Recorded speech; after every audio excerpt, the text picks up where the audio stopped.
Allez, on fait un dernier tirage avec le Excellent Time. Vie sentimentale, s'il vous plaît. Est-ce qu'on a des informations au niveau de la vie sentimentale? L'ascension. La carte de l'ascension parle de transcender les obstacles, d'apprendre, d'être en expansion, nouvelle phase, se préparer pour l'union. S'il vous plaît, au niveau de la vie sentimentale en général, quelles sont les énergies du moment?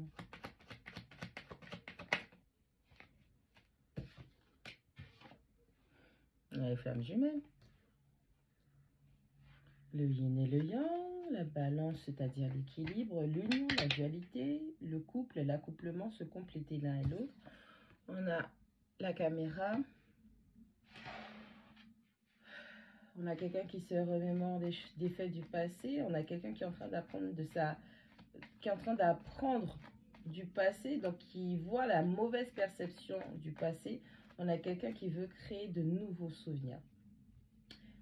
Bon, on a quelqu'un qui est en train de créer son propre équilibre intérieurement. Cette personne, par rapport aux erreurs de jugement et d'appréciation qui ont été faites au niveau de son passé, on a vraiment quelqu'un qui veut se créer de nouveaux souvenirs. On a quelqu'un qui se prépare à l'union avec soi-même, puisque avec la carte des flammes jumelles, on va rester sur l'équilibre, sur la polarité, l'équilibre entre la polarité féminine et masculine. On a vraiment quelqu'un qui veut trouver cet équilibre, qui veut être en union avec lui-même ou elle-même pour pouvoir attirer à soi quelqu'un qui soit sur les mêmes vibes. La cassette, on parle d'une personne qui a des pensées obsolètes, qui est toujours dans sa tête et qui rejoue encore et encore et encore des situations du passé. On parle de rendez-vous, de rencontre, rencontrer quelqu'un de nouveau, sortir et rencontrer quelqu'un, mettre en place des plans.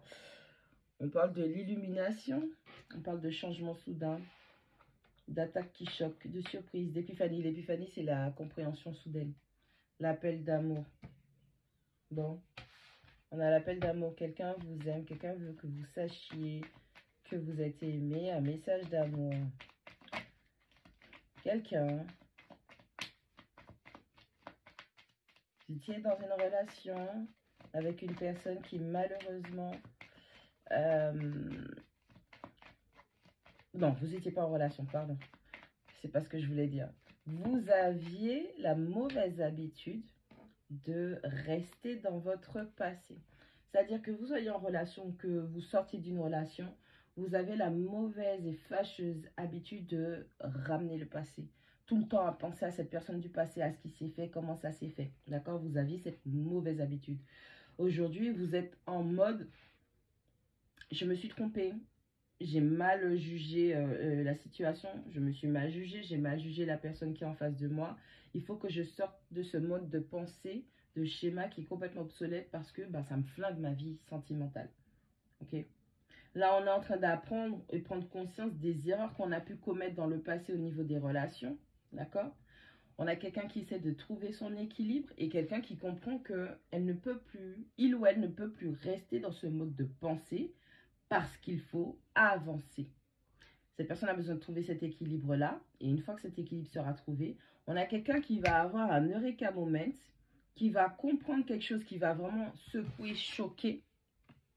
Et cette personne, grâce à cette compréhension, pourra s'ouvrir au monde de la rencontre.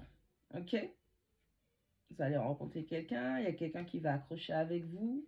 On parle du chaser, on vous demande de travailler sur votre codépendance dans les relations sentimentales, parce que vous avez peur de l'abandon, vous avez des problèmes d'abandon et on vous dit que pour pouvoir trouver l'équilibre et l'harmonie, pour pouvoir être vraiment lié à quelqu'un de la manière la plus saine que possible, il va falloir travailler votre blessure de l'abandon.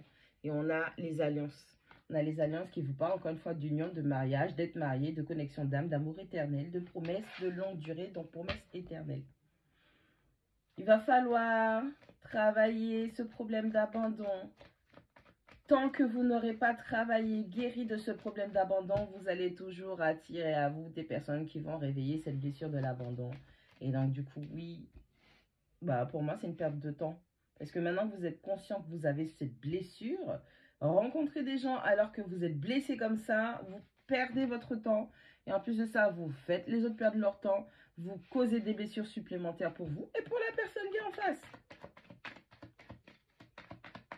On a une personne bien, potentiellement, hein. J'ai toujours dit de faire attention au potentiel. Mais moi, de ce que je vois de mes cartes, c'est que si vous êtes prêt et prête à travailler, ouais, vous allez, ouais. Il y a quelqu'un qui va, vous allez rencontrer quelqu'un, cette personne va vraiment vous envoyer plein de messages, vous appeler. On a quelqu'un qui veut vous faire savoir que il ou elle est en kiff, d'accord?